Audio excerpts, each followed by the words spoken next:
Pengakuan dari Aep, saksi kunci yang mengaku melihat Peggy terlibat kasus pembunuhan Vina, kini dipertanyakan. Beberapa di antaranya adalah lantaran Aep mengaku melihat Peggy dari jarak 100 meter padahal kondisi malam yang cukup gelap. Aep adalah warga desa Karangasih, Kecamatan Cikarang Utara, Bekasi yang belakangan intens diperiksa lantaran mengaku melihat Peggy Setiawan bersama rombongan di malam kejadian pembunuhan Vina 27 Agustus 2016.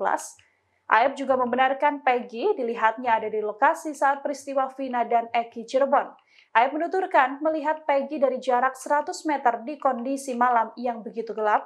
Jarak pandang Aep melihat Peggy ini pun menjadi pertanyaan, lantaran jarak 100 meter itu dianggap sedianya cukup sulit bisa melihat seseorang dengan jelas di kondisi malam gelap.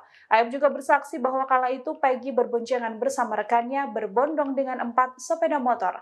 Aep mengaku melihat Peggy di sekitar lokasi, hanya saja ia tidak benar-benar melihat Peggy melakukan pembunuhan pada korban Vina dan juga Eki. Aep hanya melihat rombongan pelaku melempari motor korban dengan batu. Aep mengatakan setelah itu ia pergi dan menjauhi rombongan para pelaku. Bantahan lain juga disampaikan oleh warga di sekitar TKP. Ferry mengaku bahwa sejak 2016 tak ada warung di sekitar lokasi kejadian.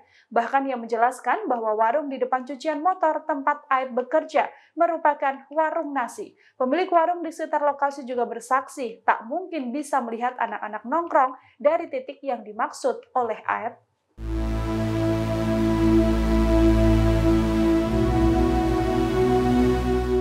Tak hanya satu orang, kini tercatat ada 3 saksi yang menguatkan pengakuan bahwa Peggy diduga tidak terlibat dalam kasus pembunuhan Vina. Ketiga saksi tersebut bersumpah sedang bersama dengan Peggy di Bandung, Jawa Barat saat pembunuhan Vina dan Eki 27 Agustus 2016. Ketiga saksi ini adalah Suharsono alias Bondol, Suparman, dan juga Ibnu.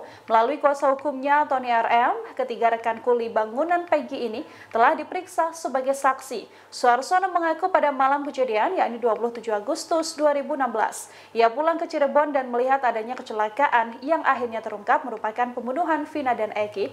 Saat itu Bondol mengaku bahwa ia pulang diantarkan oleh Peggy untuk naik angkot. Sementara Peggy tetap berada di Bandung, Jawa Barat. Hal ini juga dikuatkan oleh kesaksian Suparman yang menegaskan bahwa pada malam kejadian ia tidur di Bandung bersama Peggy Setiawan. Pada malam 27 Agustus 2016, sekira pukul 12 malam, Suparman mengaku sempat terbangun dan melihat Peggy saat itu sedang tidur di dekat pintu. Ibnu, saksi ketiga yang dipanggil, adalah orang yang juga mengantar Bondol pulang ke Cirebon. Ibnu pun bersaksi bahwa Peggy ada di Bandung dan sempat bercengkrama dengan mereka. Kini, Tony pun berharap bahwa kasus pembunuhan ini bisa benar-benar diselidiki hingga tak ada penangkapan pada orang yang tak bersalah. Jadi terhadap DPO yang katanya sudah tertangkap bernama Peggy, sikap keluarga adalah jangan di Polda Jabar agar jangan bikin. Pengacara kondang Hotman Paris Sutapa yang menegaskan bahwa 5 terpidana kasus pembunuhan Vina menyatakan bahwa Peggy Setiawan bukan bagian dari pelaku. Hal ini diuraikan kembali oleh kelima terpidana dalam berita acara pemeriksaan atau BAP terbaru. Hotman Paris menegaskan bahwa dalam BAP terbaru, 5 terpidana menyatakan Peggy bukan pelaku, sementara seorang terpidana mengaku Peggy bagian dari pelaku pembunuhan Vina. Hotman dan pihak keluarga Vina pun menyatakan bahwa seharusnya kepolisian melakukan penyelidikan secara menyeluruh sebelum menetapkan Peggy sebagai tersangka. Hotman juga menyebut bahwa Polda Jawa Barat belum berhasil menangkap pelaku sebenarnya pembunuhan Vina, termasuk saat Polda Jawa Barat menghapus 2 DPO yang dianggap fiktif. Hotman merasa sanksi pasalnya 3 nama DPO tertera dalam surat dakwaan hingga BAP dari 8 terpidana yang sudah divonis. Hotman mengatakan pihaknya dan keluarga Vina merasa tidak terima dengan penghapusan 2 DPO oleh Polda Jawa Barat. Jadi terhadap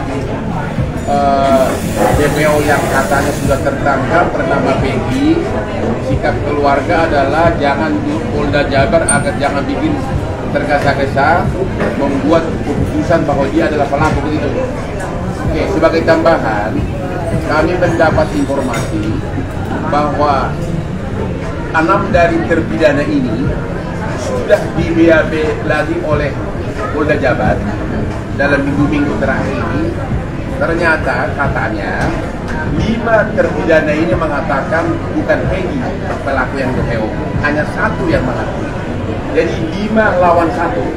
5 terpidana ini mengatakan di BAP bahwa bukan Peggy pelakunya yang DPO, sedangkan satu mengakui. Jadi ini lawan satu.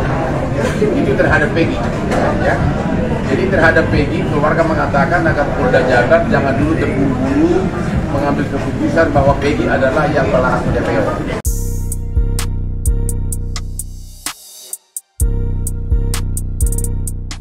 Seorang warga Cirebon bernama Ferry meragukan kesaksian dari Aep, saksi kunci kasus kematian Vina dan Eki yang mengaku melihat Peggy Setiawan. Ferry menuturkan sedianya ada rekaman CCTV di lokasi kejadian yang bisa menuntaskan kasus ini apabila CCTV tersebut dibuka. Ferry menuturkan bahwa kesaksian Aep ia melihat adanya geng motor terpidana kasus Vina perlu diragukan. Pasalnya Ferry merasa jarak pandang dari warung ke lokasi nongkrong para terpidana sangatlah jauh, sehingga kemungkinan Aep melihat Vina dan Eki dilempari batu oleh Peggy dan teman-temannya sangatlah kecil. Ferry sebelumnya juga mengunggah video soal keraguannya pada kesaksian Aep. Ferry menuturkan tak mungkin Aep bisa melihat dengan sangat detail di kondisi malam hari, bahkan sudut warung lokasi Aep berada juga dipertanyakan. Ferry mengaku bahwa sejak 2016 tak ada warung di sekitar lokasi kejadian. Bahkan ia menuturkan bahwa warung di depan cucian motor tempat Aep bekerja merupakan warung nasi dan tidak buka hingga malam hari.